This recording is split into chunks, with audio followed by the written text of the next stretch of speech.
Hi everyone. Hola, ¿cómo están? ¿Cómo están su familia? Sus mamis y papis. Este año nuevo. Somebody better hit the SAP button on that song real quick. No, I will not be doing this video in Spanish. Some of you guys are wondering if I even spoke Spanish, so yes, I do. I just got out of the shower. I'm just getting ready because I'm about to go pick up some sushi. It's obviously the new year, and I stopped setting New Year's resolutions like a long time ago. But this year, because of quarantine and the fact that I gained some weight, I'm going keto. Well, I'm gonna try to. I set myself for 1 week of keto and we'll see how it goes. I know sushi is not keto, so we'll see what I can order. I'm gonna ask them if they have any rice-free sushi, and that's probably what I'll end up ordering. Supposedly, miso soup is keto, so I think I should be fine with it. I'll probably have to ask them what the ingredients are or what they put in their soup. So I'm just putting on light makeup. So it's been a while since I posted. Christmas just passed and so did the new year. I was debating if I should even film what I got for Christmas. I wasn't sure if that was in bad taste to show off what you got for Christmas given everything, but if you guys want it, I'll show you guys. I didn't get that many things for Christmas this year. I honestly felt like I had everything I wanted, so yeah, I just got a few things that I've been wanting. Nothing like big and extravagant, but there was one thing that I noticed while Christmas shopping. It seems like Saint Laurent is coming after Hermes. So backstory, I was a very weird child growing up. Like while people are watching Rugrats and SpongeBob, I was that odd 10-year-old downloading podcasts on Paris and Milan Fashion Week, even though the Milan Fashion Week I could understand even though it was in Italian. It's very similar to Spanish. So I just had to like pause and like replay it a couple times, and for the most part I did understand everything that they were saying. And this was when I was 10 years old. Paris Fashion Week, that was like another level. Like I just couldn't understand any of the podcasts, but I'd still watch them for the art and like the fashion. By no means would I consider myself a fashionista or a fashion blogger. No, I find it interesting. I really like what different brands come out with. I really value brands that stick to a certain style, and that's what they're known for. So when you see an Hermes Birkin or an Hermes Kelly, you know that it's an Hermes Birkin or Kelly because they have the same structure and they have the same, it's the same style, it never changes, right? And that's why they're coveted bags, and there are like 10-year waiting lists to even get one. You can't just walk into an Hermes store and ask for a Birkin. They're gonna laugh in your face. I mean, these bags are ridiculously expensive. So I'm talking about starting 10 grand. If you can even get one from the Hermes store, because that's the only place you're gonna get them for that price. Other than that, you have to pay like a fee because people know that they're so expensive. Some people just buy them, resell them for more. So typically you'll come across a Birkin for like 12,000. So the seller makes about 2 grand. And this is where I feel conflicted. Saint Laurent has, I just realized that I hadn't been recording this entire time. What the Sarah? Oh no.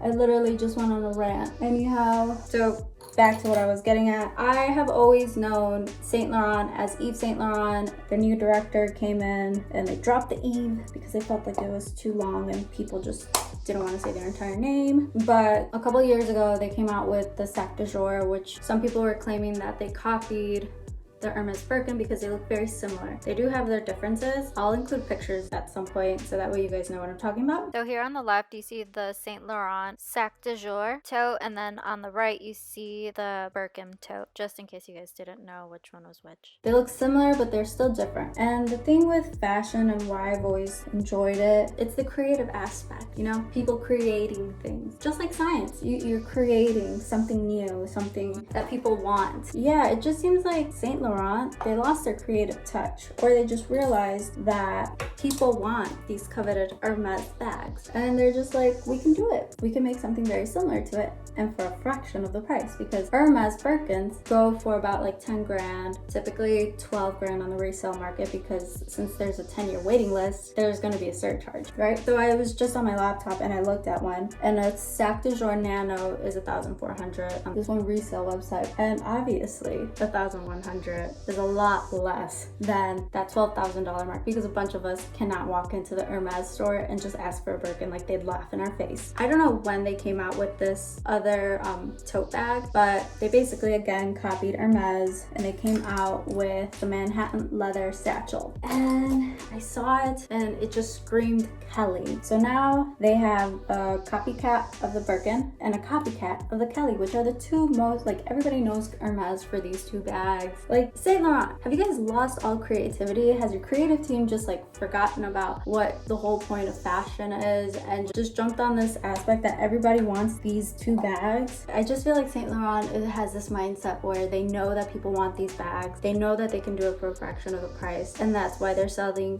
copycats, or not copycats, but very similar items for a lot less. And you don't have to be on a waiting list to get these items. The reason why I love fashion is because it's people developing things, creating new things, like science. Like, you're creating something that people want, something that's gonna help someone out, something that's gonna make people feel better. It's just like when you're piggybacking off of somebody's design, I don't know how I feel about that, because it takes that whole creative aspect out of the game, because you're just looking at what people are wearing, what people want. Like, yeah, that's important, but you should also add like this other aspect to it. Creativity. Make me want your product. Don't make me look at your product and then think you're copying Hermes. I don't know. It's just something that's been on my mind. Probably not what's on your guys' mind, but it has been on mine. I just wish I could sit down at that table and just be like, why? Why are you guys doing this? Besides the fact that they know they can make money off of it, which at the end of the day, they're in a business to make money. Come out with something that people want and that people won't look at it and just be like, are you guys piggybacking off of somebody else's brand? I feel like it would be cool if somebody made a video that goes over how it's not a knockoff, but like, I don't know, just go into trade dress and speak of different brands who kind of like go after certain styles, because Gucci also had a similar issue. When they came out with their Princeton loafers, a lot of people are coming out with more economical versions of them, like Steve Madden, which I love, but I mean, when you looked at the loafer, it screamed Gucci Princeton. However, there was like big differences. Like, it didn't have the actual, like, the buckle. So like, they had the differences. So I just feel like that'd be cool if somebody did a video like that. Somebody who's knowledgeable, more knowledgeable in the field. Like, I don't feel like I'm an expert enough to even speak on it. I just like, I see the things, I recognize it, because I obviously, like, I'm taking IP courses. I feel like it'd be a cool topic. Anyways, I'm kind of in a rush and half-assed my makeup because I'm supposed to pick up this food around 5 o'clock and it is almost 5. I'm also very hungry. Hashtag my life. I love fish. I've never liked red meat, even when I was a child. There was something about it, I never liked it. It just grossed me out, to be honest. I still, like, I'll eat it, but there's just something about it.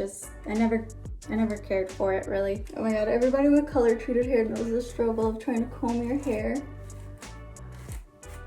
Because I highlighted, it's not very pleasant to brush or comb. See, like, it just gets stuck.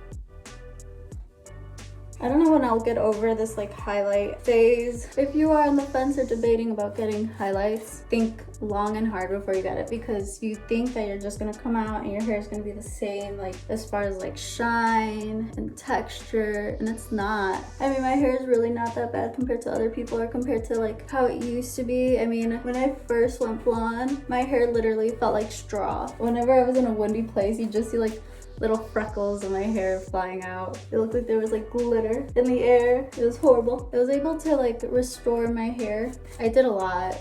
I mean, it took a long time. And now I'm finally at a place where I can like bleach my hair, obviously with caution, and obviously I don't do it myself anymore because that's how I got into trouble. I was bleaching my own hair, going to Sally's and just it off. Okay, there's no other way to put it. Once you put in a couple highlights, you want to put in more. Well, I guess I could show you one item I got for Christmas. I got an Instyler. It's my favorite chapstick. I know there's gonna be some hairdressers that are like, why are you pulling your hair?